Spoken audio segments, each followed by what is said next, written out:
Buenas tardes a todos y a todas.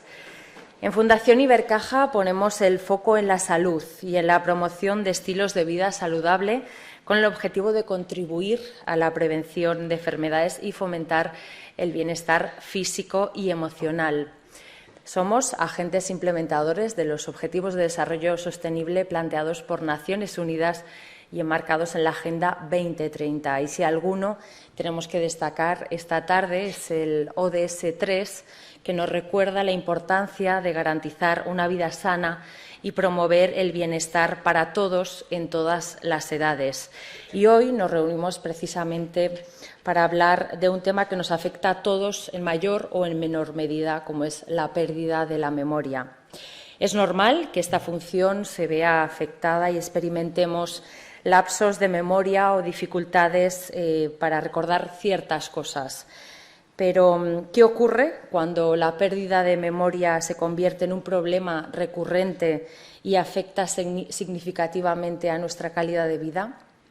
Pues precisamente para hablar de todo ello nos acompaña esta tarde nuestro apreciado ya colaborador habitual, Javier López del Val, que, como todos saben, creo que sobran las presentaciones, pero me siento obligada a decir que es licenciado y doctor en Medicina y Cirugía por la Universidad de Zaragoza, neurólogo y jefe de la Unidad de Trastornos del Movimiento en la Clínica Montpellier del Grupo HLA, además de autor de diversas publicaciones. También aprovecho para comentar que continuamos con este ciclo de conferencias, concretamente el 17 de mayo. El doctor López del Val nos hablará de aspectos relacionados con los dolores de cabeza. Por supuesto, quedan todos y todas invitados. Y ahora ya sí que nos centramos en el tema que nos ocupa, que es la pérdida de memoria. Doctor, cuando quiera, empezamos. Muchísimas gracias a todos por acompañarnos y espero que disfruten.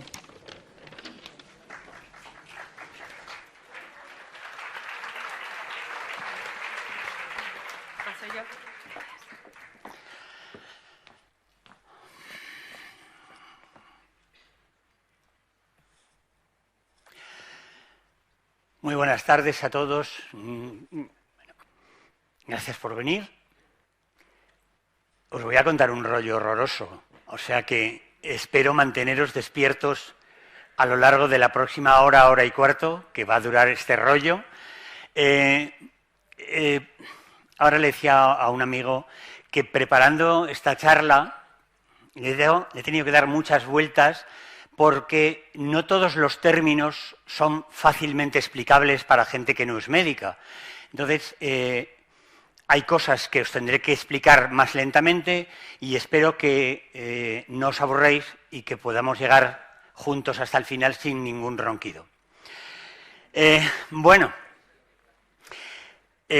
Muchas veces, probablemente muchos de los que estáis aquí habréis ido al médico o habréis comentado con un familiar: chico, no sé lo que me pasa, pierdo memoria, me olvido de muchas cosas. ¿Tú crees que será debido a la edad? ¿O que esto se puede frenar? ¿Lo puedo parar de alguna manera? ¿Qué debo hacer? La pérdida de memoria tiene muchos aspectos a comentar dentro de la población general. En primer lugar, porque cuando perdemos memoria siempre pensamos que estamos envejeciendo o envejeciendo más de la cuenta, o si esa pérdida de memoria nos va a llevar a morirnos antes.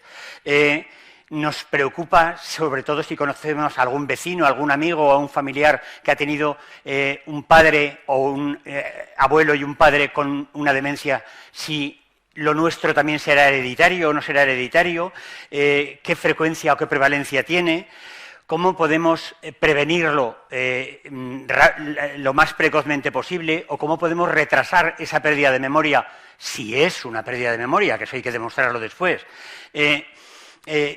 ¿Qué papel juegan nuestros médicos de atención primaria en esa prevención, en ese diagnóstico? ¿Creemos que debería de haber equipos de atención especializada en el diagnóstico de la pérdida de memoria o de las demencias? ¿Quién me puede hacer el diagnóstico? ¿Y el diagnóstico que me hagan será un diagnóstico seguro o no será un diagnóstico seguro? Siempre podemos andar caminando con esa duda o con esa sospecha. Y finalmente, una vez que tenemos el diagnóstico, bueno, pues hay que tratarlo, y hay que tratarlo lo mejor posible. Insistiré, y me diréis que soy un pesado, y probablemente lo sea, en que hay que cuidar a la familia cuidadora del paciente que pierde memoria. Es fundamental.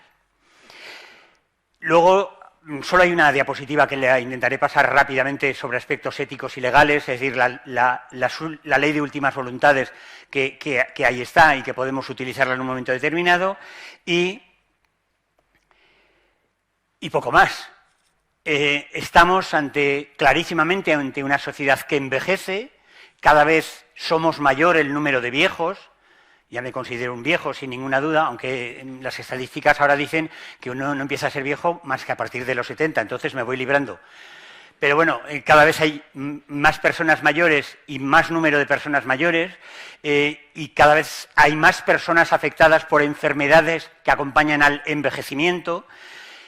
Cuanto más mayor nos hacemos, más posibilidades de tener otras enfermedades añadidas que empeoran nuestro riego, nuestras tuberías, nuestras arterias, y se comportan como factores de envejecimiento vascular.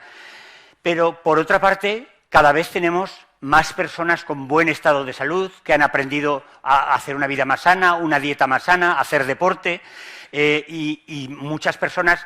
Vamos, yo me acuerdo que cuando yo era un niño, mi madre o mi abuela me presentaba a sus vecinos del pueblo de Velilla de Jiloca y nadie había ido al colegio. Entonces, esa gente que no tenía escolarización tiene una menor reserva mental y tiene más posibilidades de tener una pérdida de memoria en el futuro. Esas cosas no ocurren, afortunadamente, ahora. En definitiva, yo creo que estamos ante una sociedad que no quiere envejecer, y me parece muy bien. Lógicamente, ninguno queremos envejecer. Y os ponía una nota al final, abajo en la diapositiva. Antes me han enseñado, pero no sé si lo sabré hacer o no. Ahí está, sí. Si naciera una niña hoy en Japón, esa niña tiene un 98 y pico % de posibilidades de llegar a vivir 100 años. Fijaros lo que os estoy diciendo. Eso no lo soñábamos hace 30 años en absoluto. Bien, en definitiva, estamos ante una sociedad que está preocupada por la pérdida de memoria. De alguna manera a muchos les parece ver un Alzheimer en cada calle, en cada barrio, en cada portal, y no siempre la pérdida de memoria conlleva una enfermedad de Alzheimer. Sabemos que es una enfermedad muy frecuente, que la padecen más de 1.500 personas por cada 100.000 habitantes.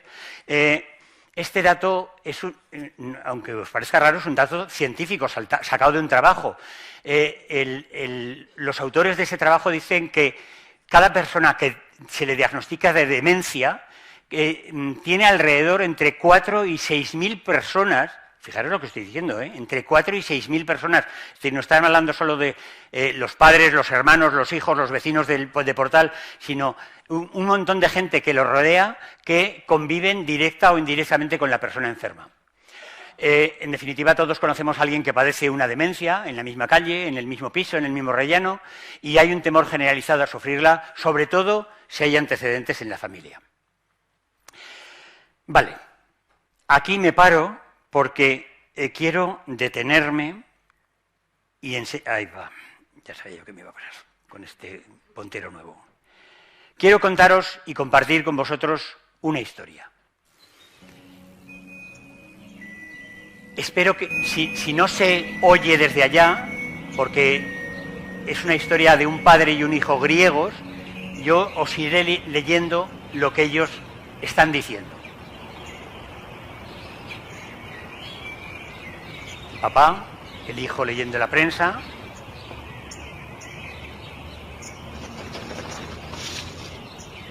Y aparece un gorrión. ¿Qué es esto? Un gorrión.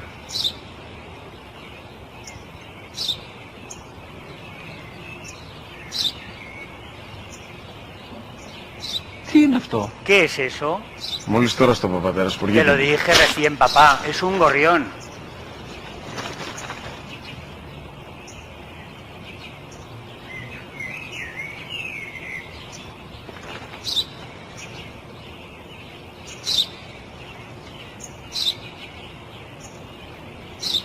Τι είναι αυτό? ¿Qué es eso? Ένα σπουργίτη είναι, πατέρα. Un gorrión, papá, un gorrión. Σπου, γη, Un gorrión.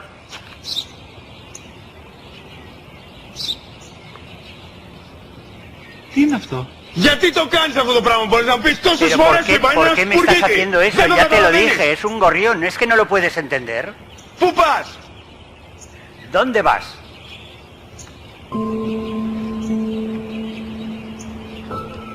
Y ahí os dejo, porque el final de la historia lo veremos luego. Bueno, vamos a empezar a hablar un poco de pérdida de memoria o de envejecimiento. Primero, habría que establecer qué modificaciones sufre el sistema nervioso con la edad, conforme vamos envejeciendo. Y evidentemente hay varios tipos de modificaciones. Una serían las modificaciones en el intelecto, intelectivas. Habitualmente, cuando envejecemos, llegamos a los 60, 65, 70, en general se mantiene la capacidad de comprensión, incluso a muchas personas van ampliando el vocabulario por el enriquecimiento que da la cultura. En cambio, hay un cierto enlentecimiento en las áreas de comportamiento con control del tiempo. Eso hace que muchas personas mayores sean un poco apresuradas, que llegamos tarde, que no llegamos tarde y siempre llegan tarde. Esos cambios son cambios fisiológicos e intelectivos. Hay modificaciones anatómicas en el cerebro, sin ninguna duda. Esas modificaciones en el cerebro pueden ser macroscópicas en cuanto a tamaño y microscópicas en cuanto a laboratorio. Dentro de las macroscópicas sabemos que el cerebro pierde peso y volumen entre un 5 y un 10% con una reducción cada vez más rápida a partir de los 50 años. Eso nos pasa a todos. Pero no es importante solo el tamaño, es cómo rellenamos ese tamaño. Y hay modificaciones microscópicas con una clara reducción del número de neuronas y una pérdida del número de cables eléctricos que conectan las neuronas entre sí, que son las dendritas. Esas dendritas transmiten la información de neurona a neurona. Y aparecen signos de envejecimiento, que esos los vemos al microscopio a través de las biopsias o los análisis, como son los llamados ovillos neurofibrilares y las placas seniles, a las que quiero que empecéis a recordar este nombre porque le vamos a dar varias vueltas a lo largo de la charla. Y finalmente hay no solo modificaciones intelectivas o modificaciones anatómicas, también hay modificaciones en el funcionamiento químico del cerebro, de tal manera en que hay una disminución de los neurotransmisores, entre ellos, con el envejecimiento, se pierde lo que llamamos el sistema de acetilcolina, el sistema colinérgico. Sabéis que neurotransmisores hay muchos. Cuando éramos críos, sobre todo a las mujeres más que a los hombres, si alguien nos decía un piropo, ¡bum!, uno se pone colorado, pero no se pone colorado porque quiere, sino porque ante esa emoción el cerebro fabrica un neurotransmisor que es vasodilatador. Entonces las orejas se ponen rojas y la cara se pone roja. Ahora, a cualquier edad, si nos cogemos un dedo con una puerta o nos damos un martillazo, de repente, como respuesta al dolor, el cerebro fabrica otro neurotransmisor que es vasoconstrictor y por eso nos ponemos pálidos y blancos y sudorosos. Hay otro neurotransmisor que es la serotonina, que los que les falta tienen una falta de satisfacción y de empatía. Son los pacientes que se deprimen. Hay un neurotransmisor encargado de la rapidez de movimientos, que es la dopamina, y aquellos pacientes que no fabrican dopamina, pues van lentos y torpes, que son los que llamamos enfermos de Parkinson. Es decir, sistemas químicos hay muchos, y en el envejecimiento el que disminuye es el sistema colinérgico. Y luego se altera también la capacidad de respuesta de esas conexiones, de esas uniones entre neurona y neurona. Claro, ¿vale? Ahora entramos en materia. ¿Qué es la memoria? ¿Qué es la memoria? Bueno, pues podemos definir la memoria como la capacidad para registrar, almacenar y evocar acontecimientos del pasado o información recientemente aprendida que por algún motivo se desea recordar. Porque si no deseas recordarlo o estás pasando un mal momento, algo hace nuestro cerebro que lo borra, que no lo archiva. La memoria no se puede localizar en un territorio concreto del cerebro, en absoluto, porque intervienen todas las partes cerebrales, frontal, parietal, temporal, incluso occipital, pero sobre todo está en en el sistema límbico y el hipocampo, que son esta parte central del cerebro, que son las que almacenan y fabrican acetilcolina. Cuando envejecemos,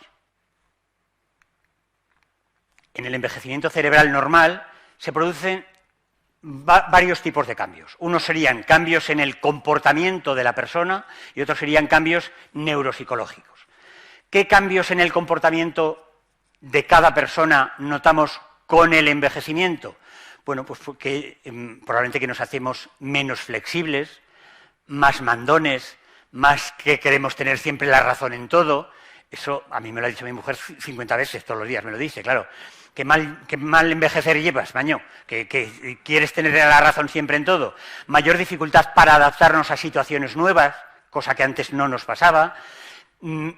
Mayor pérdida de confianza en nuestras propias posibilidades y, sobre todo, una menor velocidad en la ejecución de las tareas mentales. Nos cuesta un poco más. Esos serían los cambios en el comportamiento principales. Pero hay cambios también neuropsicológicos. Cambios neuropsicológicos, bien, en lo que llamamos inteligencia fluida, en la inteligencia que entra y sale, y en la inteligencia de memoria de fijación. En la inteligencia fluida, me diréis, ¿cómo valoramos la inteligencia fluida? Pues a través de test de valoración de la rapidez de respuesta, de la rapidez de procesamiento, etcétera, etcétera. Y está siempre la inteligencia fluida relacionada con la madurez neurológica. Es la que utilizamos cuando nos surge un problema familiar, con nuestros hijos, en el trabajo, y rápidamente somos capaces de analizar el problema y darle una solución. Eso forma parte de la memoria fluida. Y esa memoria e inteligencia fluida va en declive poco a poco con la edad. Y luego la inteligencia cristalizada es la que tenemos en nuestro recuerdo, que se valora con pruebas que reflejan el nivel cultural y la experiencia de cada persona. No tiene la misma inteligencia cristalizada alguien que no ha ido al colegio nunca, que alguien que tiene 2 carreras, habla 3 idiomas, lee diariamente la prensa y se esfuerza por aprender más y más cosas. Se refiere a los conocimientos adquiridos con la experiencia y no está influida por la edad. Al contrario, la inteligencia cristalizada puede aumentar con la edad. Eso me lo entendéis, ¿no? Bueno, pero hay muchas otras consideraciones para hablar de la memoria. Como, por ejemplo, claro, diréis, ¿qué es la atención? Es frecuente que a alguno le hayáis dicho a vuestra mujer, a vuestro marido, hija mía, pareces tonta, si te levantas del salón y vas a buscar un vaso de agua a la cocina y llegas a la cocina y no te enteras de a qué has ido a buscar el vaso de agua. Claro, porque esa persona que está inatenta, en el transcurso por el pasillo, ha puesto un cuadro bien puesto que estaba mal puesto, ha limpiado un poco de polvo que había en el mueble y llega a la cocina y dice, ¿ya que venía yo aquí? ¿Por qué? Porque no ha prestado atención a la idea primaria y eso no es una pérdida de memoria. Existen fallos en la atención sostenida, por supuesto, y dividida, y hay una mayor tendencia a la distracción en las personas mayores que en las personas más jóvenes. Y otra modificación se produce en las capacidades visuales y espaciales. Hay gente que, incluso de mayor, es capaz de echar un vistazo y se vuelve a hablar con un familiar y dice, ¿te acuerdas? Mira, esa montaña que había ahí, que por la que salía el sol, y después venía el pinar, y después venía el otro pico que tenía un poco de nieve. ¿Por qué? Porque conserva un perfecto reconocimiento espacial, y hay otras personas que somos más torpes para eso, que tenemos que fijarnos mucho más y perdemos o tenemos menos capacidades visoespaciales. Con la edad, las capacidades visoespaciales disminuyen y la orientación espacial es sensible, claramente sensible a la edad. Las capacidades intelectuales también pueden reducirse con la edad. Aunque se mantienen en situaciones básicas, en las situaciones de la familia, cualquiera de nuestros familiares que no tiene una clara pérdida de memoria, aunque tenga menor capacidad intelectual porque no ha ido a la escuela o por lo que sea, es capaz de hablar y de discutir perfectamente del recibo del agua, del recibo de la luz, de cómo arreglar esta cosa que se nos ha estropeado en casa, de cosas absolutamente familiares. pero la capacidad de razonamiento disminuye en cuanto el problema se hace cada vez más complejo. Las habilidades mentales en general se conservan hasta una edad avanzada y a partir de los 60 años se ha observado ya una disminución de rendimiento en las capacidades intelectuales. ¿Dónde localizamos la memoria? Ya lo hemos comentado anteriormente, pero para que falle nuestra memoria, que sería como si fuéramos cortando rodajas de ese cerebro, tiene que fallar la velocidad motora. Un paciente, por ejemplo, que tiene una enfermedad de Parkinson y que está lento para moverse, también está lento para entender lo que alguien le dice de fuera y lento para procesar y cumplir una orden. Si ninguno de nosotros tuviéramos, o solo uno de nosotros tuviera un Parkinson aquí y dijéramos todos, venga, cuando yo cuente 3, con la mano derecha nos tocamos la oreja izquierda. Pues los que no tienen Parkinson harían ras. Pero el que tiene Parkinson tiene una lentitud del procesamiento y tiene que decir, a ver, me ha dicho Javier que con la mano derecha me tengo que tocar la oreja izquierda. Eso no es un fallo de memoria, sino una pérdida de la velocidad motora. También hay una disminución de la velocidad del procesamiento, si se estropea la memoria. La capacidad mental se hace más inflexible, que ya lo hemos dicho anteriormente, y en muchos casos se afecta a la memoria episódica en momentos concretos de nuestra vida y no la memoria antigua, que la tenemos más conservada.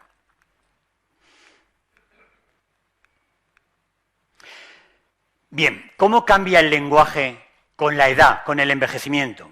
Bueno, pues lógicamente lo primero que ocurre es que cuando envejecemos nuestras frases, nuestra conversación es menos grandilocuente, menos rococó, por decirlo de alguna manera, y hablamos más con palabras sueltas, sí, no, me duele, no me duele, estoy bien, estoy mal. Disminuye la capacidad de nominación y de denominación. Habitualmente, con la edad se reduce el número de palabras, se reduce la fluidez verbal, se dificulta poco a poco la comprensión de las frases complejas y hasta el lenguaje oral y el lenguaje escrito es más sencillo.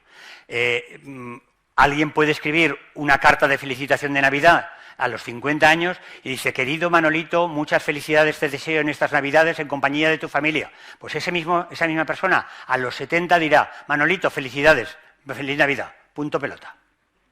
Esa es la reducción a la que estamos refiriendo.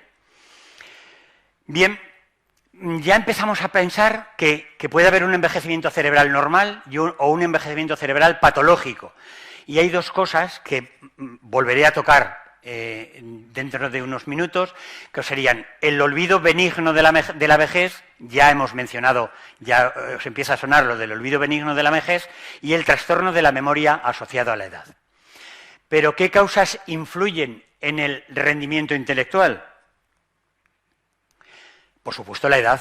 Cuanto más mayor somos, se reduce el nivel intelectual, el nivel educativo que tenga la persona, ya lo hemos dicho anteriormente, la presencia de otras enfermedades que envejezcan nuestro cerebro, diabetes, hipertensión, el tabaquismo, la obesidad, etcétera, etcétera, enfermedades psiquiátricas, no por la enfermedad psiquiátrica, sino porque los pacientes psiquiátricos toman con frecuencia antidepresivos, neurolépticos, tranquilizantes, ansiolíticos, y eso reduce, atonta un poco la capacidad mental. La ingesta de drogas, la ingesta abundante de alcohol, soy un defensor de beber un poquito siempre, todos los días, ya lo notaréis. La que asocie el paciente otras enfermedades, no tiene el mismo rendimiento intelectual un ciego que no ve nada y le tiene que explicar su hijo o su hija dónde está en cada momento, o un sordo. El sordo no tiene mundo, no tiene mundo. Entonces hay que explicarle constantemente de lo que estamos hablando y eso repercute en el rendimiento intelectual. Y por supuesto, la presencia de otras enfermedades neurológicas asociadas. Aún no hemos entrado en la pérdida de memoria, ¿eh? Todo esto es la introducción. Sí que me apetece que conozcamos el término neuroplasticidad, un término muy bonito y muy interesante. La neuroplasticidad el cerebro es plástico, elástico. Es la respuesta que da el cerebro para adaptarse a nuevas situaciones y restablecer el equilibrio alterado por una lesión. Para no hablar de pérdida de memoria, vamos a pensar que una persona tiene un ictus. Un ictus es la muerte de un territorio cerebral porque no llega el riego. Entonces, la consecuencia de esa muerte en el hemisferio cerebral izquierdo es que el paciente tiene una parálisis del lado derecho. Entonces, gracias a la neuroplasticidad y a la rehabilitación que estimula la neuroplasticidad, hay muchos pacientes que consiguen recuperar esa paresia o esa parálisis hasta un cierto punto. Es decir, aunque se hayan muerto las neuronas, las que quedan vivas toman parte de las funciones de las fallecidas gracias a la neuroplasticidad. Existe neuroplasticidad en el cerebro del anciano, incluso en el demente, aunque de menor intensidad. De aquí, ya todos estaréis pensando que en el paciente que empieza con una demencia hay que estimularle la neuroplasticidad, sin ninguna duda. Vale, eso lo mencionaremos más tarde. Y esta neuroplasticidad está determinada por dos tipos de factores. Unos dependientes de la propia persona, que son los factores intrínsecos, como es la información genética, es decir, cómo te han hecho tus padres, listo, tonto o regular. Eso viene determinado en los genes. Y la propia memoria biológica que hemos aprendido a lo largo de los años, y una serie de factores extrínsecos, como serían, de nuevo, el grado de escolarización, el nivel cultural, la capacidad de relación social, los hábitos del paciente, sanos o no sanos, etcétera, etcétera. Dos palabras para hablar de reserva funcional. Reserva funcional sería la gasolina que tenemos en la reserva, ni más ni menos. Nuestro rendimiento habitual es inferior a nuestra capacidad máxima, eso se ha dicho siempre y es una realidad como la copa de un pino. Es decir, no llenamos nuestro depósito nunca, no somos capaces de llenarlo nunca, por lo tanto, incluso de mayores tendríamos capacidad de reserva para seguir llenando. Nuestra capacidad de reserva puede activarse mediante el aprendizaje, el ejercicio, el entrenamiento, y aunque esa capacidad de reserva funcional se reduce en la enfermedad de Alzheimer, en las demencias. En consecuencia, es la consecuencia de un mayor número de neuronas, en consecuencia de un mayor número de neuronas y de una mayor cantidad de tejido funcionante. Otro término que quiero que manejemos es la psicoestimulación. No estoy hablando del psicólogo ni del psiquiatra, sino de nuestra psicoestimulación. Es decir, todos podemos generar una serie de estímulos para mejorar nuestro rendimiento funcional y nuestra capacidad. Eso se llama psicoestimulación. ¿Cómo? Leyendo, estudiando, llevando una vida sana, es decir, con una serie de factores que es fundamental que tengamos desde la más tierna infancia. Y debe de ser esa psicoestimulación siempre lo más individualizada posible. Bueno, ya nos vamos acercando al envejecimiento cerebral y ahora nos toca hablar del olvido benigno de la vejez y del trastorno de la memoria asociada a la edad, pero antes, no me he resistido, me perdonaréis esta licencia.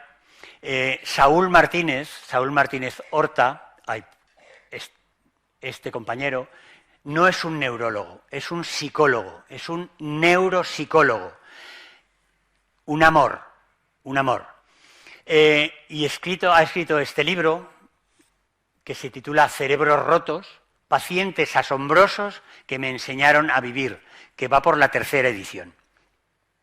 Es un buen compañero y amigo y con el que hablo con una cierta frecuencia. Y un día, yo le conté el caso de un paciente mío y lo ha puesto en el libro, consta en el libro. Hablando un poco de dónde se almacena la memoria. Fijaros, hay pacientes que no tienen falta de memoria. Es decir, tú les enseñas un peine y les dices, ¿qué es esto? Y no saben decir peine, porque tienen una afectación, un tipo de demencia con trastorno en el lenguaje, pero cogen el peine y saben peinarse. Hay pacientes que les enseñas un bolígrafo, ¿qué es esto? y coge el bolígrafo y sabe escribir, pero no sabe decir bolígrafo. Hay pacientes que les enseñas unas gafas y lo mismo, no saben decir gafas, pero saben que sirven para ponérselas y ver. Entonces yo le conté a él un día que estaba con una pareja, un paciente mío y su esposa. Él, Pedro, tenía una demencia relativamente avanzada y de repente en el transcurso de la consulta su esposa me dice: es duro, doctor, hacerme la idea de que Pedro ya no está aquí, que no recuerda mi nombre, que no sabe quién soy. Entonces, claro, ante esa afirmación yo me vuelvo a Pedro y le digo: Pedro, pero no me digas que no sabes quién es esta señora. Y me dijo, no sé quién es. Y entonces ella añadió, ante la respuesta de Pedro, dice: hace unas semanas fuimos varias veces a un lugar en Zaragoza donde tocan y cantan boleros que tanto le gustan y le gustaban. Y el último día estábamos bailando un bolero y de repente Pedro se paró y me dijo: ¿te quieres casar conmigo? Tiramillas, ¿eh?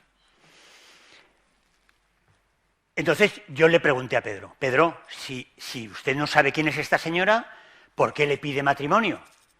Con lo cual él me contestó absolutamente rotundo, casi enfadado: porque es la mujer de mi vida. Entonces, él sabía que era la mujer de su vida porque los recuerdos, los sentimientos, tienen diferentes codificaciones. Hay un tipo de memoria o de contexto de memoria en el que el aprendizaje tiene que ver con las emociones, con la experiencia emocional. De hecho, recuerdo, la palabra recuerdo viene del latín re, de nuevo, cordis, corazón, volver a pasar por el corazón. Entonces, Pedro no sabía quién era esa señora, pero tenía claro que era la mujer de su vida. Bien, esta la voy a pasar rápido porque es un coñazo. ¿Qué factores sabemos con los que podíamos prevenir la pérdida de memoria y qué factores empeoran la pérdida de memoria? Pues empeoran la pérdida de memoria la hipertensión arterial, la hipercolesterolemia, la diabetes, la depresión, el tabaquismo, la dieta alta en grasa y pobre en omega 3, los traumatismos craneoencefálicos. Eso no me lo he inventado, ¿eh? El ser soltero, el ser soltero hace que tengas más posibilidad de tener demencia y la exposición a diferentes tipos de tóxicos, mientras que son factores positivos que retrasan, o que se ha demostrado de alguna manera que retrasan la aparición de deterioro cognitivo, el consumo moderado de café, la actividad física e intelectual continua, el nivel de escolarización, que ya lo hemos repetido varias veces, el manejo de redes sociales desde la edad adolescente a adulta. Es decir, tan malo es meterse mucho en las redes sociales como no trabajar en ellas, porque de alguna manera las redes sociales te hacen mejorar tu neuroplasticidad. El nivel socioeconómico, el consumo de antiinflamatorios, la puesta de todas las vacunas que evita tener otro tipo de enfermedades, la terapia hormonal posmenopáusica, que muchas mujeres la retrasan o no quieren utilizarla, y el consumo moderado de alcohol. Arrimo el asco a mi sardina. Bueno, pues todos estos hábitos se reflejan en esta diapositiva, en la que no conviene tomar fármacos que reduzcan el nivel cognitivo, hay que prevenir, y esta pareja está divertidamente jugando al ajedrez, hay que sonreír, y me perdonaréis la licencia porque he puesto que estas monjitas tienen un estilo de vida positivo, que para ellas seguro que es un estilo de vida positivo, sin ninguna duda. Y, por supuesto, retrasan el comienzo de la pérdida de memoria o de la demencia una correcta alimentación, una buena nutrición, una dieta mediterránea, etcétera, etcétera. Fijaros, dice la diapositiva, factores que pueden prevenir que una pérdida de memoria se convierta en demencia. Todo lo que aparece en esa diapositiva se ha publicado en diferentes trabajos. Y fijaros desde dónde se empieza. Mejorar la salud infantil, prenatal y perinatal. ¿Hasta dónde llegamos, eh? Mejorar la educación formal e informal en la escuela, en la familia, en la sociedad.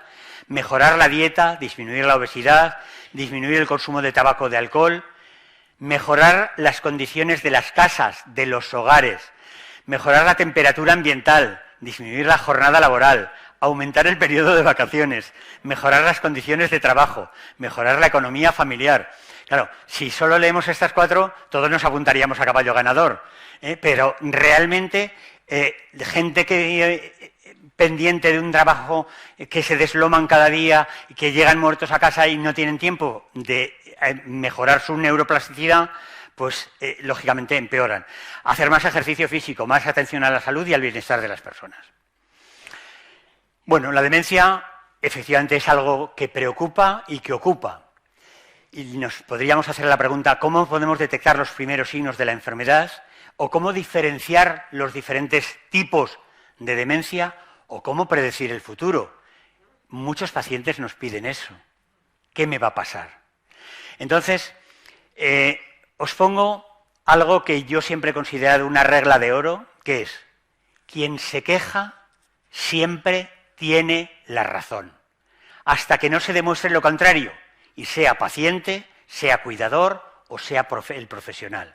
Es decir, cuando alguien va a la consulta y nos dice, mi marido pierde memoria, aunque lo veas el tío más guapo, más inteligente y más joven del mundo y que contesta perfectamente bien a 4 preguntas básicas, créete lo que dice la esposa o créete lo que dice el marido hasta que no se demuestre lo contrario.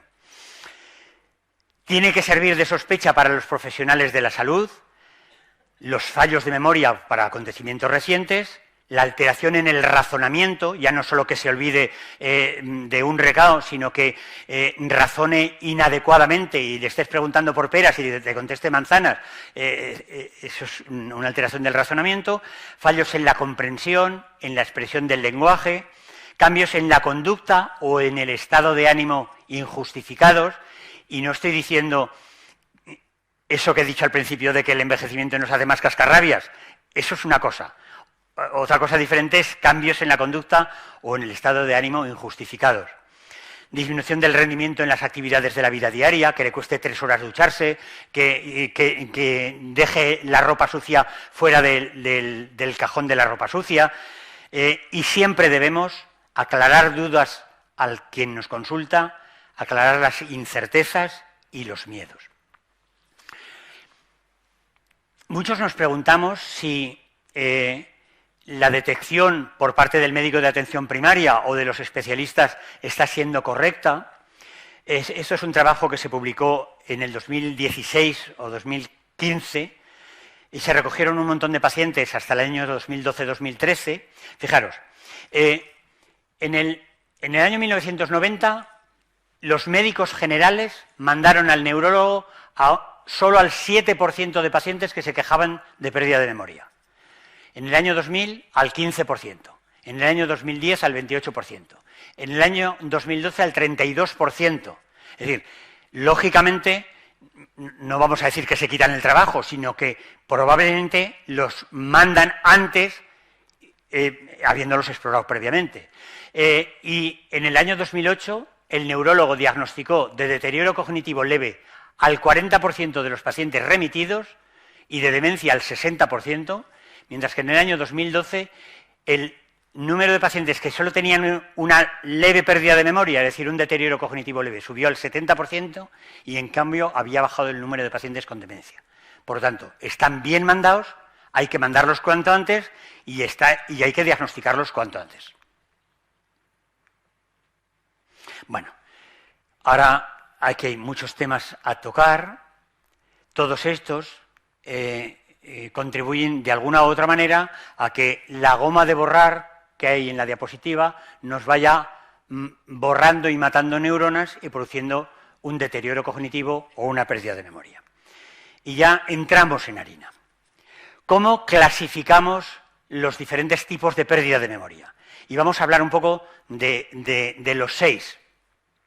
El primero sería el olvido benigno de la vejez, el segundo el trastorno de la memoria asociado a la edad, el tercero sería el llamado deterioro cognitivo leve, el cuarto sería el deterioro cognitivo primario, ya no leve, sino moderado o grave, deterioro cognitivo primario. Primario quiere decir que no tiene otra causa que lo ocasione, sino que está produciéndose la lesión en el cerebro. Deterioro cognitivo secundario, pues por falta de riego, por un traumatismo, por un tumor cerebral, o deterioro cognitivo mixto, primario y secundario. Donde pongo deterioro cognitivo, el equivalente sería demencia degenerativa primaria. Y vamos a verlos. ¿Quién leyó El Heraldo de Aragón el domingo? ¿Alguno visteis esta noticia? ¿O no en el semanal del Heraldo? ¿O no la vio nadie? Ahí va, que me voy. Bueno, pues en el semanal del Heraldo aparece una fotografía de Bruce Willis que nos confirma algo que ya sabíamos en neurología, que es que desde hace un año, año y medio, tiene un tipo de demencia degenerativa primaria, en este caso una demencia frontotemporal, que es una variante de la enfermedad de Alzheimer, que se diagnostica clínicamente y que en este caso empezó porque tenía un importante trastorno en el habla, de tal manera que estaba haciendo películas, ahora ya casi le han prohibido que las haga. Le leían la frase que tenía que decir y decía: te voy a matar con esta... Y no le salía pistola. Y no le salía la palabra pistola. Eso es una afasia o una disfasia, que volveremos con ese término más tarde. Bueno, pues eso prácticamente aparece solo en la demencia frontotemporal y no suele aparecer en la enfermedad de Alzheimer más que en fases muy avanzadas o muy finales. Bueno, lo he traído pues un poco como recuerdo porque apareció el domingo en el Heraldo. Vamos a hablar del olvido benigno de la vejez. Bueno, el olvido benigno de la vejez solo significa que el funcionamiento de la memoria es un poco menor, que el paciente no tiene dificultades para realizar sus actividades de la vida diaria habituales, que olvidan datos irrelevantes, habitualmente irrelevantes. Entonces eso nos hace decir, a ver, ¿tiene un olvido benigno de la vejez o es que pasa olímpicamente de mí y no se está enterando de lo que le digo? Esa es otra posibilidad. Algunos lo estáis pensando, ¿eh? Son conscientes de sus olvidos, las restantes funciones cerebrales superiores están conservadas, es decir, sabe ponerse los pantalones, sabe pelar una fruta, no se va al plato del vecino a pinchar el tenedor, etcétera, etcétera. No se agrava con el tiempo y no progresa demencia, pero por esa regla mnemotécnica que hemos dicho, tenemos que creernos lo que nos dice el paciente y al menos seguirlo periódicamente para asegurar que no va más. Trastorno de la memoria asociado a la edad. Bueno, pues es algo un poco más importante que el olvido benigno. En este caso, la alteración de la memoria es un poco mayor que la anterior, tiene sus criterios diagnósticos, aparece siempre en personas por encima de los 50 años. Habitualmente lo que tienen es una falta de memoria a corto plazo. Es decir, pues no se acuerdan de lo que comieron en el restaurante hace 2 semanas y era su cumpleaños, por ejemplo, ¿no? Hay ausencia de otro tipo de deterioro cognitivo, realiza bien sus tareas habituales, planifica bien, etcétera, etcétera, y hay una ausencia total de otras causas que nos hagan pensar que está perdiendo memoria. El comportamiento de la vida cotidiana es normal, pero en el trastorno de la memoria asociado a la edad, sabemos, por diferentes publicaciones, que aproximadamente el 15% de los pacientes que veamos solo con esa característica clínica, al año podemos cambiar el diagnóstico y diagnosticarlos de Alzheimer, porque han empeorado. Y a los 3 años, el 50% de los pacientes que hemos visto con un trastorno de la memoria asociado a la edad han desarrollado una enfermedad de Alzheimer.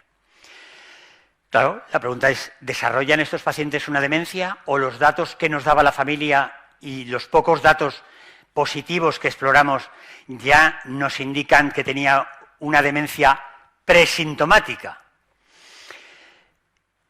Lógicamente, en estos pacientes hay que hacer un seguimiento lo más continuado posible. Nuestra seguridad social ahora está un poco fulera en esa historia.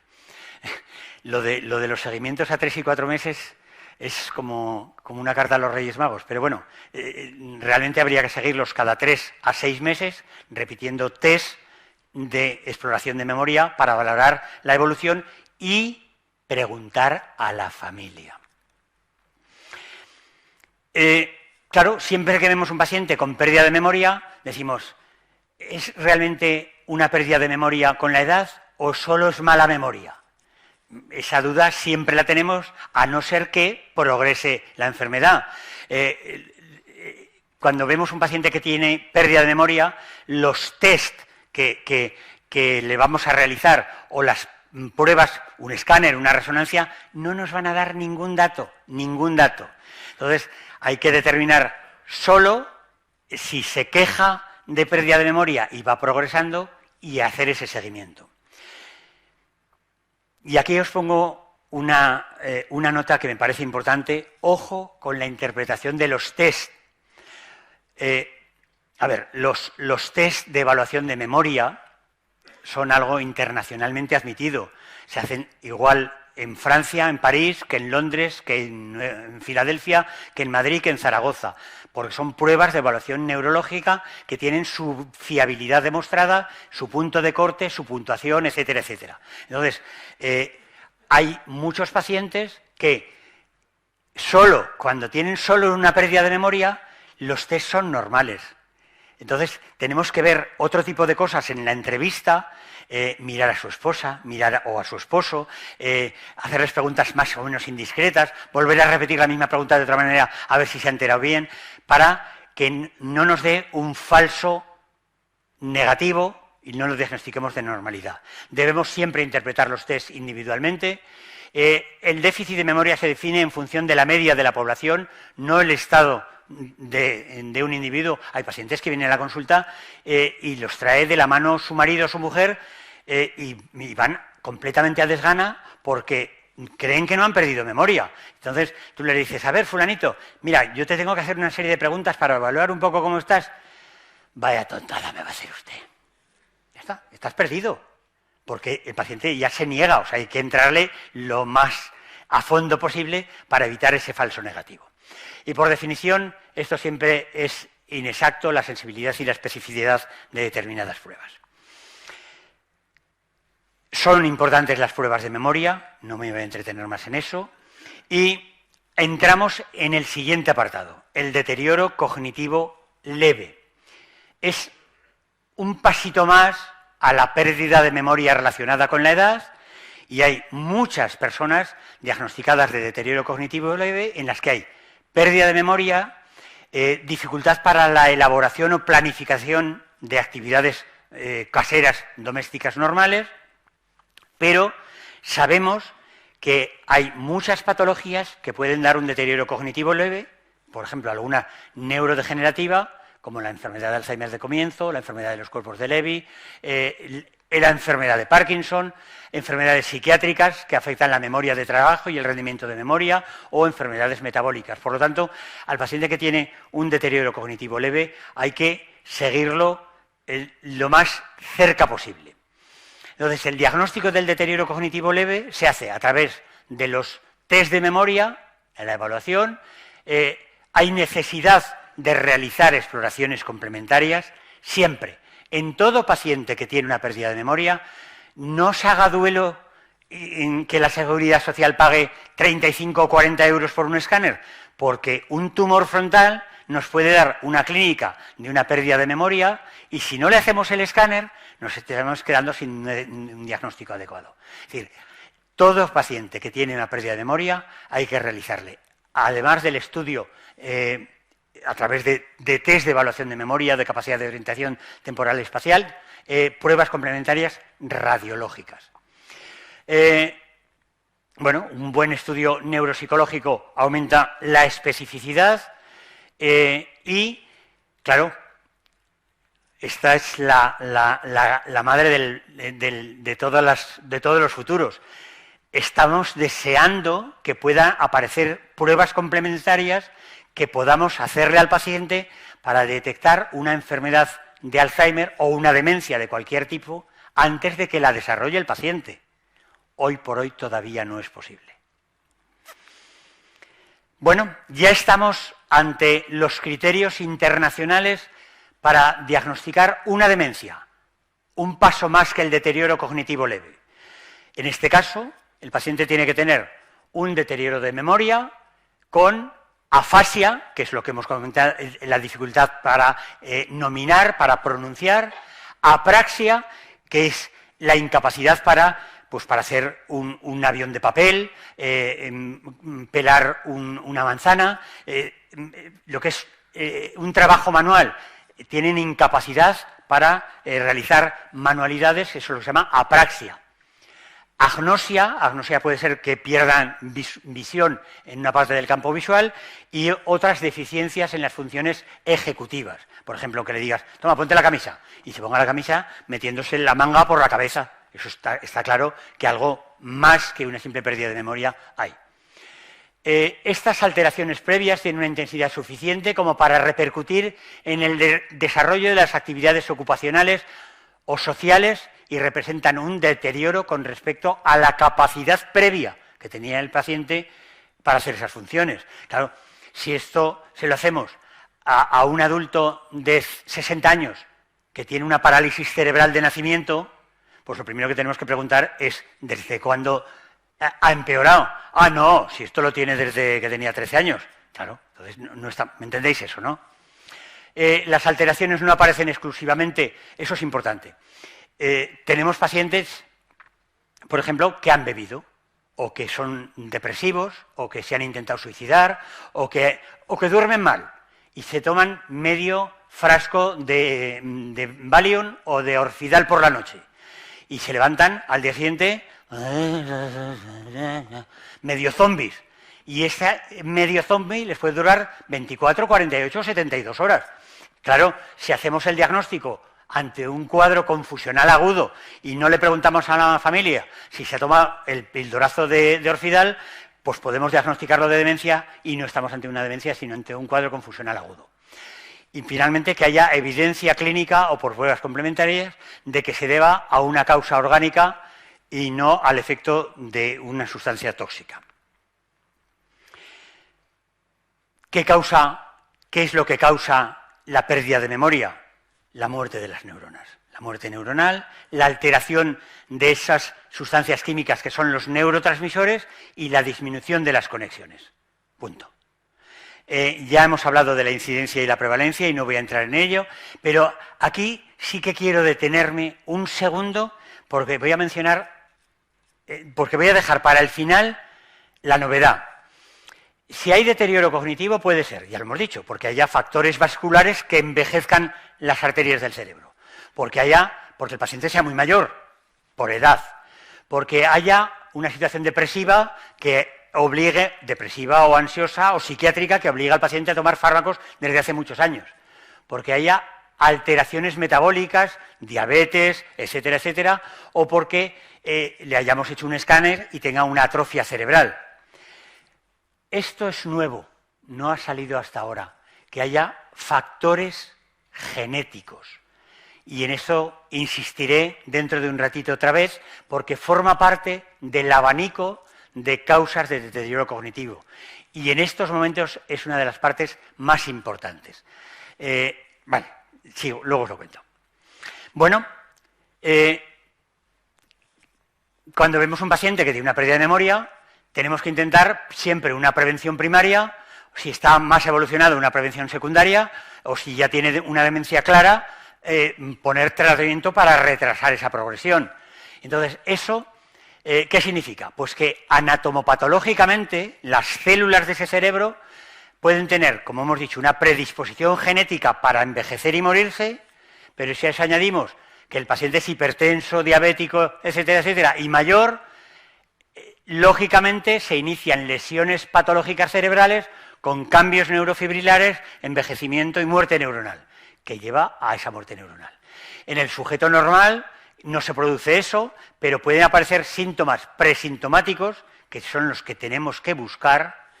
Si ya tiene un deterioro cognitivo leve, hay que confirmar el diagnóstico y e intentar poner fármacos para que no vaya a más, y si ya tiene una demencia hay que utilizar fármacos retrasadores o modificadores de la evolución. Bueno, nuestro cerebro muchas veces se queja y dice, ¿y a mí quién y cómo me evalúa? Bueno, pues hay formas de evaluar. Las 5 diapositivas siguientes son importantes, pero se resumen en algo que os voy a comentar. Hay muchas veces que un paciente tiene factores de riesgo vascular, hipertenso, diabético, fumador, obeso, y que tiene un infarto cerebral y otro infarto cerebral y se recupera por ese efecto de neuroplasticidad, pero a cada uno de esos macroinfartos o microinfartos va dejando una pequeña huella de muerte neuronal. Es decir, en muchas ocasiones nos preguntamos si en los pacientes con patología vascular cerebral solo pensamos en la patología vascular cerebral e ignoramos el deterioro cognitivo, o pensamos en las dos cosas. Eso es lo que quiero que reflexionemos con estas siguientes diapositivas. Esta no os la cuento. La diferencia es que en el paciente que tiene un deterioro vascular por lesiones arteriales, habitualmente hay una cosa que se llama bradifrenia, es decir, el sujeto está lento, con freno, lento como si fuera un parkinsoniano, apatía, cosa que no tiene un paciente con demencia, tendencia depresiva, porque son muy conscientes de que cada microinfarto o macroinfarto van perdiendo condiciones físicas y mentales, y sobre todo una marcha que se llama marcha con precaución o marcha cauta, que no pasa en los pacientes con demencia, y un trastorno pseudovulvar que consiste en dificultades en la deglución y en la fonación y atragantamiento. Eso no pasa en una demencia. Entonces, claro, nosotros tenemos que pensar en esta patología porque muchas veces vemos un pedazo de infarto grandísimo, pero otras veces vemos solo estas pequeñas manchitas blancas que son microinfartos, esa oscura en el centro es un infarto un poco mayor, esos dos que hay ahí son dos infartos un poquito mayores, pero el paciente puede tener visibilidad de las lesiones en el escáner o ser invisible en el escáner. Es decir, puede pasar de las dos cosas y debemos diagnosticarlo siempre clínicamente. La pregunta es esa. Cuando hay una demencia con patología vascular, ¿vemos solo el componente vascular? ¿Vemos solo el componente de demencia? ¿Lo obviamos uno, obviamos el otro? La realidad es que el deterioro cognitivo vascular existe, sin ninguna duda, y lo llamamos encefalopatía subcortical progresiva o patología mixta, demencia más vascular, o patología mixta, vascular más demencia. Es mucho más frecuente en el anciano mayor, por encima de los 80 años. Hay que evitar los déficits nutricionales, la hipotensión, es decir, hay que tratarlo como si fuera, hay que tratarle todos los factores vasculares de riesgo vascular que tiene y cuidarlos, y todos los factores y y la progresión de esa demencia, para que no vaya más, las dos cosas. Entramos en el sujeto gordo, en el Alzheimer. Esto es la pera. Voy a correr en estas 8 o 10 diapositivas. Fijaros, Alois Alzheimer, este señor, describió en 1909, ha llovido, en este paciente, Augusto Deter, una enfermedad que llamó demencia, que dijo que era muy rara, eso dijo Alzheimer, y que solo le diagnosticó una vez muerto el paciente, cortando el cerebro a trozos y analizándolo en un laboratorio de anatomía patológica. Pero llegamos a los 50 años siguientes, desde 1910 a 1960, y esta enfermedad que describió Alois Alzheimer se seguía considerando como una enfermedad excepcional excepcional y que solo se diagnosticaba por biopsia cerebral. Estamos en 1960, ¿eh? Del 70 al 80 empezó a hablarse de que era ya la causa más frecuente de demencia senil, se empezaron a encontrar las placas de beta-amiloide, que son estas, y los ovillos, eso es como un ovillo de lana, los ovillos de proteína tau, que empezaron a considerar los patólogos que eran la causa anatomopatológica por la que se morían las neuronas, y se empieza a hablar del déficit de acetilcolina. Se crean nuevos criterios diagnósticos. Nos plantamos en la década del 90, los americanos comienzan con registros masivos, se hace más clara esta hipótesis amiloide y tuvo que llegar entre el 2000 y el 2010 cuando empiezan a aparecer lo que llamamos biomarcadores. Algo que nos puede marcar que sin tener que abrirle la cabeza al paciente y hacer un estudio anatomopatológico, si el paciente es portador de una enfermedad de Alzheimer o no. Se incluyen nuevos criterios en el diagnóstico, pero todavía, y así seguimos hoy, el tratamiento tiene pocas luces y muchas sombras. Esta no la cuento, que os la contaré nuevo. Del 2010 al 2020, cada vez se extienden más el uso de biomarcadores, se van añadiendo nuevos criterios para el diagnóstico. Claro, si pensamos que es el acúmulo de esos ovillos de amiloide lo que mata a las neuronas, lo ideal sería tener un fármaco que intravenoso o como fuera eliminara los ovillos de amiloide, que en eso estamos, pero de momento los tratamientos antiamiloide son, por una parte, un jarro de agua fría y por otra parte, un rayo de esperanza. Se aplican nuevos criterios diagnósticos y volvemos a lo mismo. Anatomopatológicamente, la enfermedad se caracteriza por las placas seniles, los ovillos neurofibrilares, la degeneración neuronal y muerte de las neuronas y la disminución de acetilcolina. Esto ya lo he mencionado antes, la acetilcolina interviene en la memoria, en el estado de vigilia, la dopamina en el estado motor, la noradrenalina en el sueño y en los cambios del humor y la serotonina en el amor y el humor.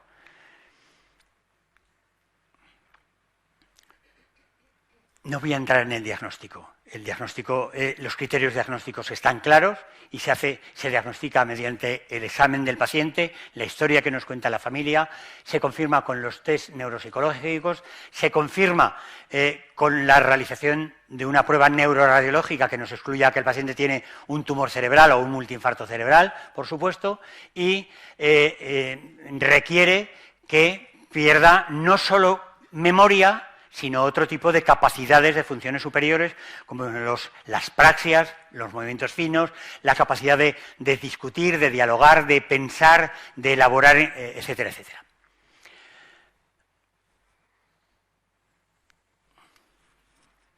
Desgraciadamente, el diagnóstico, aún en el 2023, en muchas ocasiones sigue siendo tardío. Casi siempre lo hacemos en fase de demencia. Os explico por qué. Es que no me puedo aguantar porque eso viene dentro de 3 diapositivas, pero ya lo tengo aquí. Claro, uno dice, si han aparecido biomarcadores nuevos, porque a estos pacientes que tienen una pérdida de memoria o un olvido simple del anciano, no les hacemos un análisis de sangre y determinamos cómo está la proteína esa tau anómala. Pues porque no aparece. En el paciente que no tiene demencia no aparece en sangre ni pinchando la espalda y analizando el líquido cefalorraquídeo. Si no, tendríamos cola en nuestros hospitales de gente haciéndose un análisis para determinar cómo está su proteína tau para saber si 3 o 4 años después van a desarrollar un Alzheimer. Porque cuando aparece el incremento de tau en sangre o en líquido cefalorraquídeo es cuando el paciente ya tiene una demencia. Bueno, esto tampoco. Bueno, en Zaragoza la prevalencia en sujetos mayores de 65 años es del 6%. En España hay 4.000 pacientes con enfermedad de Alzheimer presenil y 600.000 con enfermedad senil. El 80 constituye el 80% de las demencias y es más prevalente en mujeres. En el origen de la enfermedad de Alzheimer influyen otros factores, no solo el genético, que es este último que acabamos de comentar, no solo el genético, sino hay factores de riesgo establecidos, probables y posibles. Entre los establecidos, la edad. Sabemos, y lo hemos dicho hasta la saciedad, cuanto más mayor, más posibilidades de desarrollar una demencia. Se llegó a plantear si la enfermedad de Alzheimer no era tan solo un envejecimiento prematuro, cosa que ya sabemos que no es así. El acúmulo familiar es más frecuente. Pensar que tiene una anomalía genética si el paciente que estamos viendo tiene un padre y tuvo un abuelo o una abuela que tuvieron una enfermedad de Alzheimer. Pero, lamentablemente, todavía en el 2023 no le podemos hacer un análisis para estudiar la proteína tau porque si no está demenciado, o al menos bastante demenciado, va a ser negativo. Y si tienen antecedentes de síndrome de Down. ¿Factores de riesgo probables? Pues que el paciente haya tenido traumatismos craneoencefálicos, que tenga bajo nivel educativo, que sea del sexo femenino, que tenga factores de riesgo vascular, lo hemos dicho 50.000 veces. Entre los posibles, esto es importante, fijaros, la semana pasada en la Real Academia de Medicina se dio una charla sobre cambios y novedades genéticas. Nuestro genoma, a mí me dejó impresionado, en estos momentos tiene un 30% de herencia derivada de los virus. Creéroslo, ¿eh? Si analizamos nuestro ADN, el 30% de ese genoma viene derivado de virus que han tenido nuestros padres, nuestros abuelos, nuestros bisabuelos, nuestros tatarabuelos, etcétera, etcétera, que han codificado dentro del ADN. Eso es una cosa. Y segunda, la edad fértil de un hombre y de una mujer empieza a los 15, 16, 17 años. El óvulo que libera una chica a los 16 años tiene determinadas mutaciones genéticas, pero cuando tiene 26 hay más mutaciones genéticas en su nuevo óvulo, y cuando tiene 36 tiene más mutaciones genéticas, y cuando tiene 46 tiene más mutaciones genéticas y más riesgo de tener un hijo con síndrome de Down o un hijo que herede la posibilidad de tener una enfermedad degenerativa tipo demencia. Y al varón le pasa lo mismo. Un espermatozoide, de los 50 millones de espermatozoides que presumimos los varones en cada eyaculación, tiene un determinado tipo de mutación genética a los 15, pero a los 25 tiene otras mutaciones genéticas, otro envejecimiento, y a los 35 y a los 45. Por lo tanto, la edad... Claro, yo tengo una hija que tiene 30 años, 32, y no es madre, y estoy aterrorizado. Digamos, como que estoy a punto de buscarle un novio, así de claro. Bueno, se menciona que el tabaquismo puede ser protector, el consumo moderado de alcohol también protector, y la asociación de otras enfermedades. Ya veo que en la sala no tenemos el primer encuentro de personas con demencia, porque no os habéis perdido ninguno, y aquí quería volver a llegar yo, a esta diapositiva. Vamos a ver. Fijaros, en un cerebro normal, dentro de ese cerebro hay unas proteínas que están sueltas por el cerebro y que caminan entre las neuronas y las dendritas, que se llaman proteína beta-amiloide. Conforme envejecemos, esas proteínas, que son estos pequeños puntitos, tienden a formar pelotas, a agruparse, dando oligómeros de proteína beta-amiloide. Esos oligómeros son los que degeneran y forman los ovillos o las placas. Este sería el punto en el que si encontramos un anticuerpo contra esa placa y la pudiéramos eliminar, pararíamos la enfermedad. Luego hablaremos que hay dos fármacos en ese sentido.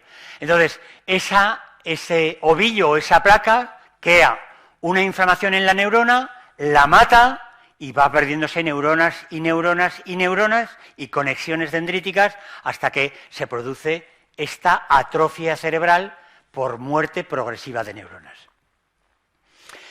Claro, esta es solo una explicación, una parte de la explicación de por qué se produce la demencia.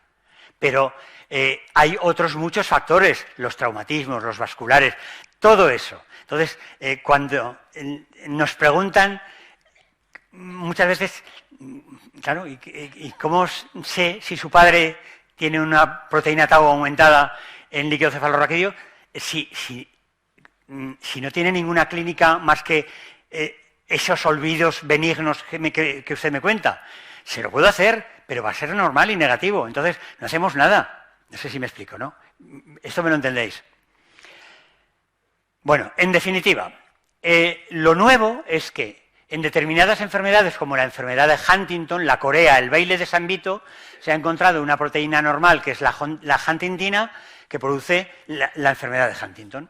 Que en la enfermedad de Parkinson se han encontrado otras proteínas anormales, como es la alfa-sinucleína, que es la que produce la degeneración y muerte neuronal de las células que fabrican dopamina, responsable del Parkinson y de los parkinsonismos. La proteína tau es responsable de la demencia de Alzheimer y de otros tipos de demencia, y eso es un poco la situación en la que estamos en estos momentos. Esto vuelve a hablar de lo mismo. Los ovillos se meten dentro de la neurona, está muerta, matada, deja de tener conexiones y se libera tau al líquido cefalorraquídeo, al líquido que envuelve el cerebro, pero básicamente cuando el paciente ya tiene una demencia, no antes. Esto se describió ya por Blenow y Schneck en el año 95, pero seguimos en eso, seguimos en esta historia, en las placas neurofibrilares, los ovillos, y no hemos pasado de ahí, Por lo tanto, si a un Alzheimer le hacemos una determinación de tau o de A-beta42, está elevada en líquido cefalorraquídeo, mientras que no lo está en una depresión, en un sano, en un parkinsoniano, en otro tipo de patologías. Es decir, solo sirve para confirmar que estamos ante un paciente que tiene demencia. Hay otros síntomas conductuales que acompañan a la enfermedad de Alzheimer. Fijaros, hemos dicho que no solo se pierde el área de la memoria, se pierden otras esferas intelectuales. Por ejemplo, un 43% de los pacientes tiene un deterioro frontal. ¿Qué significa eso? Pues que además de la pérdida de memoria, tienen mal genio, mala leche, pegan, son agresivos, se enfadan con todo bicho viviente, levantan la mano a los familiares, son agresivos, y eso hay que tratarlo. Un 23% de los pacientes tiene lo que llamamos percepción visual compleja, que no son alucinaciones en el sentido de que vea un león o alguien o una serpiente, sino sombras o que se sienten que están acompañados, y hay alteración de la memoria visual con afectación bilateral y, por supuesto, alteración en las actividades de la vida diaria. Sabemos que en los pacientes que diagnosticamos de enfermedad de Alzheimer prodrómica, es decir, que tienen muy poquitos síntomas, pero que no creemos equivocarnos en el diagnóstico, incluso muchos de ellos ya se les hace un análisis de líquido cefalorraquídeo para intentar confirmarlo, el 83% progresan a una enfermedad de Alzheimer en el transcurso del tiempo. Mientras que los pacientes que tienen un deterioro cognitivo leve, solo el 21% progresa a una enfermedad de Alzheimer completa, el 28% progresan en una enfermedad de Alzheimer de tipo prodrómico, mientras que el 50% restante no tendrán ni tienen una demencia degenerativa primaria. ¿Cómo vais? Bueno, de momento no veo ninguno que cabecee mucho todavía. Vale. A ver, las siguientes 10 o 12 diapositivas hablan un poco de las características del Alzheimer, que yo no sé, que en cada paciente son diferentes y no sé si tendrán especial utilidad. Ya hemos dicho que el Alzheimer puede permanecer latente en el tiempo mucho tiempo y tiene habitualmente un carácter progresivo y degenerativo en el que el síntoma fundamental es la pérdida de memoria, pero lo podemos dividir un poco en fases o en etapas clínicas. Y hay algo que sí que me apetece que veáis, porque tengo una colección de pinturas de un pintor que se diagnosticó de enfermedad de Alzheimer, y quiero que veáis cómo va cambiando su pintura conforme va progresando la enfermedad. Eso me parece más interesante que la propia sintomatología clínica. Bueno, pues habitualmente empiezan teniendo una alteración de la memoria episódica, y muchos pacientes, lo tengo en la punta de la lengua, pero no me acuerdo el signo de la punta de la lengua, y se confunden semánticamente o lingüísticamente. Es frecuente que haya bloqueos en la sintaxis, en la escritura, ya lo hemos comentado, reducción en el vocabulario, cambio en el tipo de lenguaje, alteración en la ejecución de pequeñas tareas, a veces ideación delirante, no retienen nueva información, y el paciente al principio es consciente de que le está pasando algo y se siente frágil y tiende a deprimirse. Y fijaros, este es el paciente que yo os digo. Ahí tenía 60 años y este es un autorretrato que se hizo. Esta es una pintura de una señora, y esto es una pintura al carbón del puente de Venecia, el puente Rialto. Pero claro, este señor ahí tiene 60 años. Vamos a ver qué pasa. Pasa a la segunda, a un estadio más, y empieza a tener pérdida de las referencias espaciales y temporales, cambia el humor, empieza lo que llamamos el vagabundeo. ¿Pero dónde vas, chico? ¿Pero dónde vas? Pues déjame en paz. Y arriba y abajo, y arriba y abajo, y arriba y abajo, mañana, tarde y noche, que es lo peor. Hiperactividad nocturna, cambio de ritmo, vigilia, sueño, depresión, ansiedad, alteración de la memoria reciente, desorientación global, errores en la evocación del pasado, agrafia es dificultad para escribir, y ya no pueden escribir, y afasia es la dificultad para hablar. Trastorno en el conocimiento de familiares, confusión, labilidad emocional, incontinencia urinaria, abandono de los hábitos de limpieza, hay que estar detrás de ellos para que se duchen, para que se bañen, para que se laven los dientes, caídas frecuentes, tendencia a desvestirse, a desnudarse. Y aquí tenemos a nuestro pintor, 2 años después.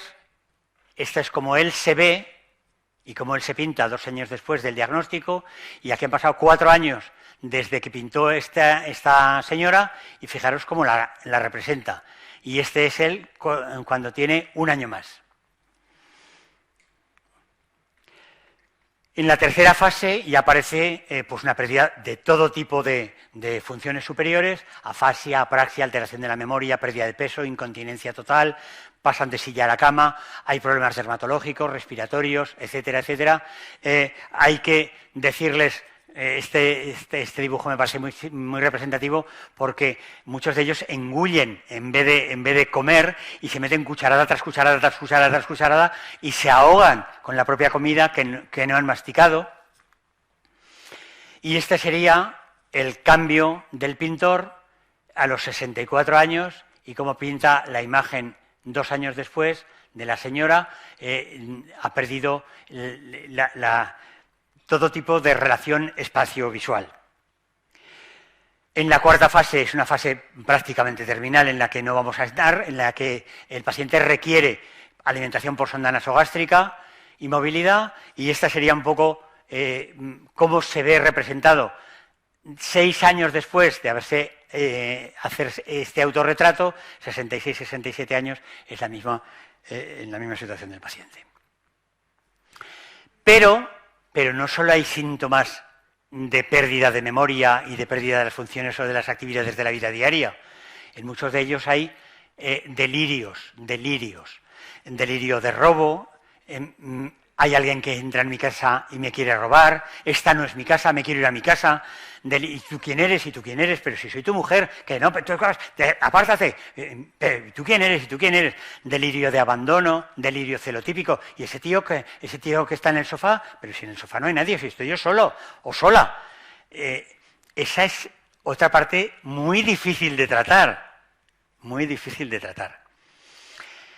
Hay alucinaciones auditivas, alucinaciones visuales, agresividad física, agresividad verbal, Trastornos en la actividad, hemos hablado del vagabundeo, de estar, por ejemplo, horas y horas haciendo esto, sin ningún objetivo, o rascándose y lesionándose la piel que pueden arrancar a tiras, actividad inapropiada, ansiedad, reacción ante los acontecimientos, miedo a quedarse solo, somnolencia diurna y nocturna.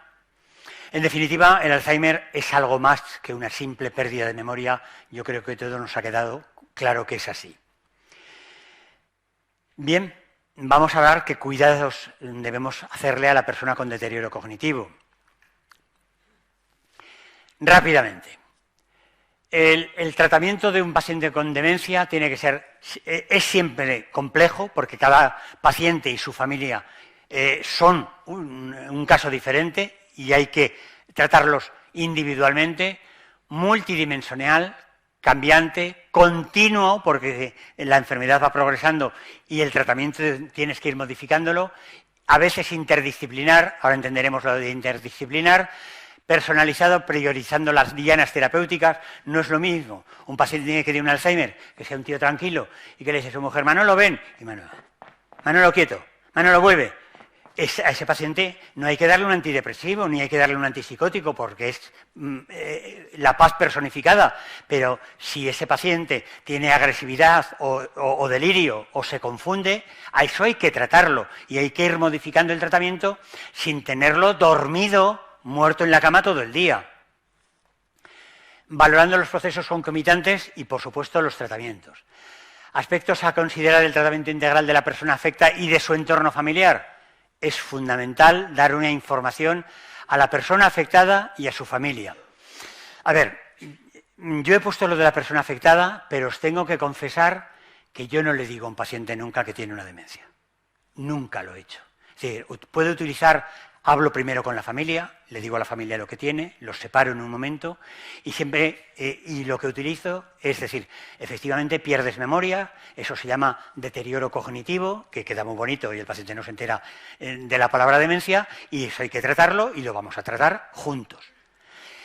Los americanos son muy de dar información detallada al paciente, pero hay pacientes que se suicidan con la noticia. Prevención de la progresión de la enfermedad, factores de riesgo modificables, tratamiento farmacológico específico, tratamiento de otro tipo de trastornos y soporte al cuidador y a la familia. Eso me lo quito. La información es poder y la familia del paciente tiene que estar puntualmente y verazmente informada de dónde estamos en cada momento. Y si es necesario echarle la bronca al marido, que hay maridos hiperprotectores, que le dices a la paciente que tiene un Alzheimer, Teresita, ¿qué día es hoy? Teresa, ¿qué día va a ser si te lo he dicho esta mañana? Estamos a lunes. Pero usted cállese, no le diga a Teresita nada, que lo que estamos intentando es que estimule cognitivamente su memoria, o viceversa, la mujer al marido. Hay que informar de que no estamos criando un niño tonto, ni haciendo crecer un niño o una niña tonta, sino hay que estimularle cognitivamente para que pierda lo más lentamente posible esos procesos de funciones mentales superiores. ¿Cómo debe ser la información? Bueno, hay que informar de forma clara, concisa, actualizada, con expectativas reales al paciente y a la familia que entiendan el planteamiento. Siempre hay que hacer recomendaciones, siempre hay que solucionar dudas, miedos, incertezas. Hay que favorecer una buena calidad de vida conviviendo con la enfermedad y hay que enseñarle al paciente y a la familia, al entorno, a adaptarse a cada fase. Desde hace, yo creo que 4 o 5 años, la neurología ha cambiado mucho en estas cosas, en los últimos 4 o 5 años. Antes nos preocupábamos solo del paciente, solo lo mirábamos a él y se le recetaba y ahora nos preocupamos mucho del cuidador, que es el que sufre. El paciente pierde memoria y es consciente de que le pasa algo en determinados momentos. Por eso ni siente ni padece. Nosotros sufrimos porque nos damos cuenta que tenemos un dolor o un hijo que no sé qué o que nos han arruinado. ese es el sufrimiento, darnos cuenta en cada momento de dónde estamos.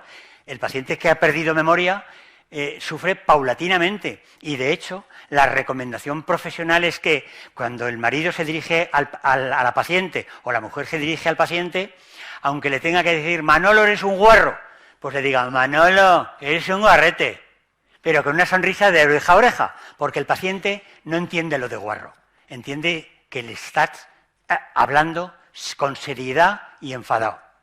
Y si están toda la familia comiendo y un hijo dice, se ha muerto el hijo del vecino, y toda la familia se pone triste, el paciente piensa que están hablando de él con un motivo de tristeza y se pone triste. Por lo tanto, hasta esa noticia hay que decirle al resto de la familia, se ha muerto la hija del tercero, para no transmitir esa sensación de seriedad o de disgusto o de dolor. Vale. Bueno, pero el cerebro es plástico y da lugar a nuevas neuronas. Hemos dicho, hay una cierta neuroplasticidad. Entonces, cada vez que los Popes y los Sherman se reúnen para hablar del tratamiento de la enfermedad de Alzheimer, casi siempre acaban como el rosario de la aurora, y unos tiran para un lado y otros tiran para otro, y se discute mucho, pero se avanza poco. Ha habido 3 revoluciones en los últimos 5 años. La aparición de los biomarcadores plasmáticos, es decir, los análisis de sangre o el líquido cefalorraquídeo, han mejorado los marcadores digitales, los test neuropsicológicos, que ahora incluso se pueden llevar en el reloj del paciente, y han aparecido nuevos tratamientos. Los marcadores en sangre se basan en detectar la proteína tau en sangre o en marcadores digitales en forma de diferentes tipos de test, o test digital, o programas de inteligencia artificial en el ordenador, otros tipos de marcadores bioquímicos buscando esa tau patológica en punción lumbar y en sangre. Han mejorado los criterios radiológicos que nos sirven en aquel paciente que tiene criterios radiológicos, porque, os repito, hay muy poca concordancia entre el empeoramiento de la demencia y la atrofia cerebral en escáner y en resonancia. Muy poca. Es decir, no podemos hacer el diagnóstico de demencia porque el paciente tenga una atrofia cerebral radiológica.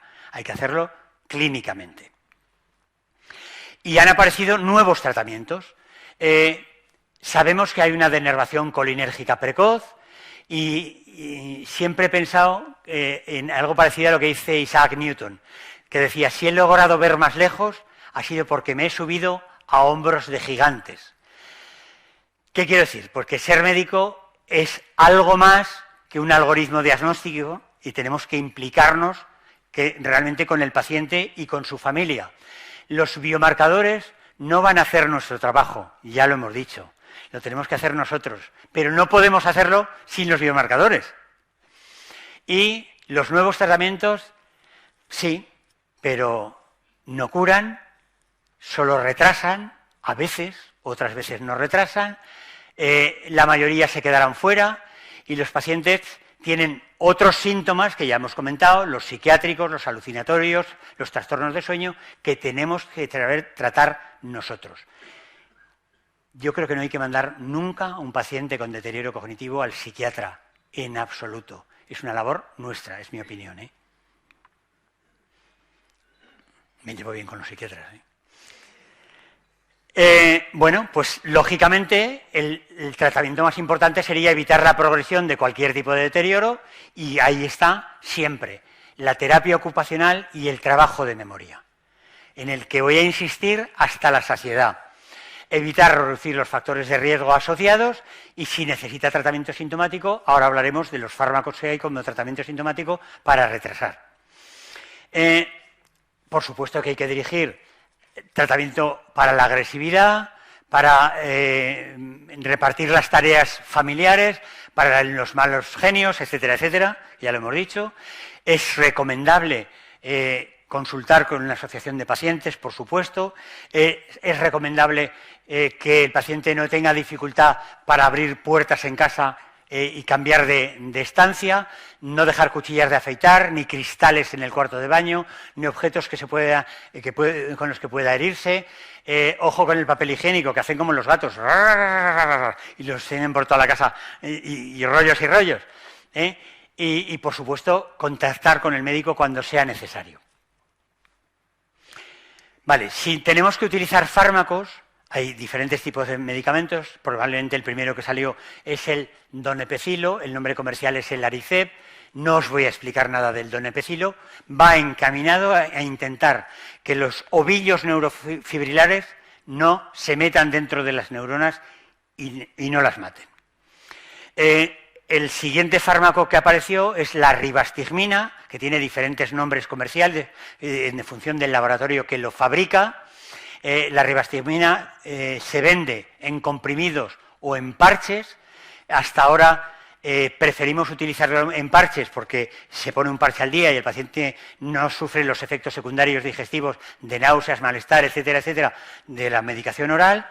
Y no hace más de 2 o 3 meses que ha aparecido este mismo fármaco, ribastigmina, en parches de 2 veces a la semana, con lo cual tanto el cuidador como el paciente se tienen que preocupar menos de que quitarse el parche diariamente y poner el nuevo parche. Vale, y entramos en esa parte en la que hemos dicho, si tuviéramos la posibilidad de eliminar los ovillos y de sacar la tau patológica del cerebro, habríamos vencido la enfermedad o la habríamos frenado. Fijaros, vais a flipar con esto. El día 21 de marzo del 2019, el laboratorio Biogen cancela un ensayo clínico en Alzheimer porque su aducanumab, que es un anticuerpo que intentaba eliminar esa proteína patológica, les había resultado con una eficacia poco probable. Después de llevar 2 años reclutando pacientes y analizándolo a doble ciego a pacientes que no tomaban medicamento y pacientes que tomaban medicamento. 21 de marzo del 19, pero el 22 de octubre del 19, abril, mayo, junio, julio, agosto, septiembre y octubre, 6 meses y medio después, el laboratorio Biogen pide la autorización a la Food and Drug Administration, a la Administración de Fármacos Americanos, para que autoricen la comercialización de ese fármaco que 6 meses antes habían dicho que no funcionaba. El 7 de junio del 2021, es decir, 1 año y medio después, a toda prisa, porque la FDA tarda tiempo y exige pruebas para admitir nuevos fármacos, la FDA aprueba este fármaco para el tratamiento del Alzheimer. 7 de junio del 2021. Y el 9 de mayo del 22, menos de 1 año después, Biogen anuncia que elimina el fármaco porque no sirve. Entonces, ¿para qué ¿para qué porras lo habéis pedido con tanta insistencia? Después del dinero que habéis invertido, si no sirve, no habéis recuperado el dinero en 1 año de ventas. Imposible. ¿Qué está pasando aquí? Pues nadie lo entiende. Nadie lo ha entendido. Este era un fármaco en el que teníamos puestas muchas esperanzas y se hizo el garete, ¿vale? Pero bueno, pero no todo es así, porque ahora de repente aparece un nuevo anticuerpo que es el lecanemab, que también lo fabrica Biogen, pero en este caso con otro laboratorio que es Eisai, que está haciendo un estudio con más de 1.700 pacientes y que hasta ahora los resultados son aceptablemente positivos en el enlentecimiento de la evolución de la progresión de la enfermedad de los enfermos de Alzheimer. Estos son 2 curvas de pacientes que mejoran con el tiempo de tratamiento, que no se ven, pero no es importante para vosotros. Bueno, pues ahí tenemos uno. Y ya no hay más tratamiento. Ahí estamos. Por lo tanto, en el Alzheimer se requiere siempre una intervención lo más integral posible en el paciente, en el entorno familiar, en los familiares directos, en el entorno social, abordar todos los aspectos de la persona, tener siempre en cuenta el momento evolutivo, y hay que intentar preservar las capacidades que todavía le quedan al paciente, de tal manera que la rehabilitación mental, el trabajo de memoria, el rellenar diariamente ese ordenador que se estaba vaciando, es fundamental desde el primer momento. Y necesitamos incluir a la familia, dar poder a la familia, incluso que el marido, la mujer y los hijos se enfaden con el padre que va a hacer al tercer día, que estudiar yo por aquí, o con el dedo del medio, por aquí, tararí. Entonces hay que implicar a toda la familia, porque si el paciente tiene 3 hijos y uno incordia y los otros 2 pasan, pues el incordio pasará a ser el hijo malo, y los que pasan serán los hijos buenos, y eso no puede ser. Si mandamos a un paciente a un tratamiento de rehabilitación o a una escuela de memoria, lo que hay que hacer es crear grupos homogéneos. Un paciente no puede ir a una escuela de memoria teniendo un olvido senil simple y compartir clase con 5 pacientes con una enfermedad de Alzheimer muy avanzada, porque lo que está haciendo es retrasar, o al contrario, hay que formar siempre grupos homogéneos. El tratamiento debe ser siempre adaptado a cada momento evolutivo, y la estimulación sensorial siempre, siempre, siempre desde el inicio hasta etapas más avanzadas. Al paciente, siempre rehabilitación cognitiva, individual o grupal, terapia psicológica individual, derivación a los servicios necesarios hospitalarios, a endocrino, a internistas, para que corrijan todos los factores añadidos, y al cuidador y a la familia ayudar a formarlos, a que sepan dónde se están moviendo y lo que les espera en los meses o años siguientes, dotar de recursos personales y fomentar la interacción entre familiares, y asesoramiento como coterapeuta del cuidador más directo, que es el que más va a sufrir. Estimulación cognitiva recomendable siempre jamás, desde el inicio. Intervenciones cognitivas siempre jamás. Programas de intervención en las actividades de la vida diaria. Eso que tendemos con nuestro familiar, decir, no, ¿para qué vas a batir un huevo? Ya lo hago yo. ¿Cómo que para qué vas a batir un huevo? Porque pasado mañana se te ha olvidado. Entonces tienes que batir un huevo todos los días. Esa es la rehabilitación cognitiva. Porque si no, al tercer día se le ha olvidado batir un huevo. O si le permitimos que coja con el tenedor el filete de carne del plato de al lado y no le damos un manotazo, al tercer día no sabe que tiene que coger el filete de su plato, no del plato del vecino. Y eso tiene que formar parte de esto toda la familia. Trabajar la psicomotricidad, trabajar la terapia ocupacional. Esto es importante porque siempre quiero implicar a la familia. La demencia es un problema familiar, afecta a todos, al paciente, al cuidador, a los cuidadores, a todos los miembros de la familia. En esa familia va a existir un aumento de las obligaciones, una disminución o pérdida del tiempo libre. Fijaros, se recomienda que el cuidador directo de cualquier paciente con enfermedad de Alzheimer tenga al menos entre 2 y 4 horas libres para hacer lo que le dé la gana, para emborracharse, para marcharse de vinos, para marcharse al Corte Inglés de compras, para marcharse a la piscina, sabiendo que su cónyuge está bien cuidado en esas 2, 3 o 4 horas, porque si no, esa entrega le puede pasar factura cuando el paciente muera. La familia diagnostica la demencia, la familia convive con la persona con demencia, la familia es el recurso natural por excelencia y muchas veces el único recurso, y cada familia tiene sus necesidades, sus preocupaciones, sus deseos, sus fortalezas y sus debilidades. Por lo tanto, la familia es única y sus componentes pueden ser múltiples y polivalentes, y cada familia es un mundo y una realidad diferente. Esta va a ser la última. Decálogo para el cuidador directo del Alzheimer.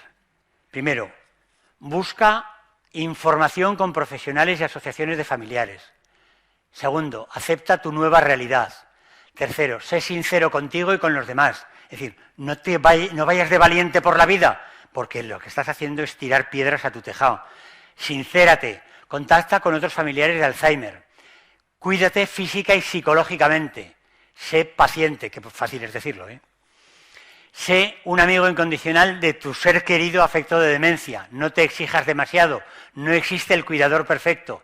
Acepta la ayuda que te ofrezcan tus familiares, vecinos y amigos y planifica y programa tus actividades. Esto no os lo cuento. Estos serían aspectos legales y éticos que disponéis en todos los centros de salud de ellos. ¡Ay, se me olvidaba! Este es el final de mi historia. Vamos a ver en qué acaba esto. El padre se va. El padre se va.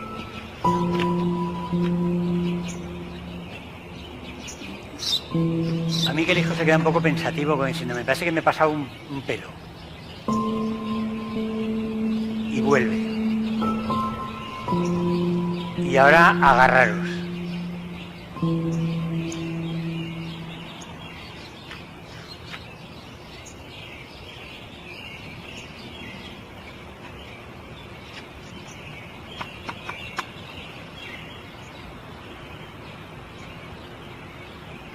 Δυνατά. Lee en voz alta. Hoy, mi hijo menor, que hace unos días cumplió 3 años, estaba sentado conmigo en el parque cuando un gorrión se posó enfrente nuestro. Mi hijo me preguntó 21 veces qué era eso. Y yo respondí las 21 veces que eso era un gorrión.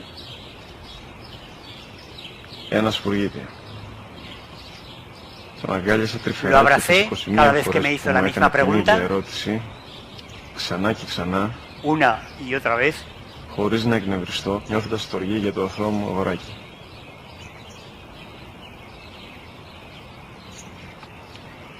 sin enfadarse.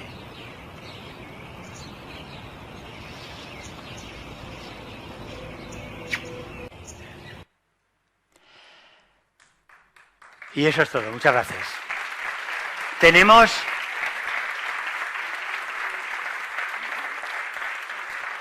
menos de 10 minutos para preguntas de asistentes a la charla en voz alta, que os pido, por favor, que intentéis que no sean de asuntos personales. Y si me preguntas, nos vamos a cenar y a correr. ¿Alguna pregunta? Os he matado a todos. Está clarísimo. Dime.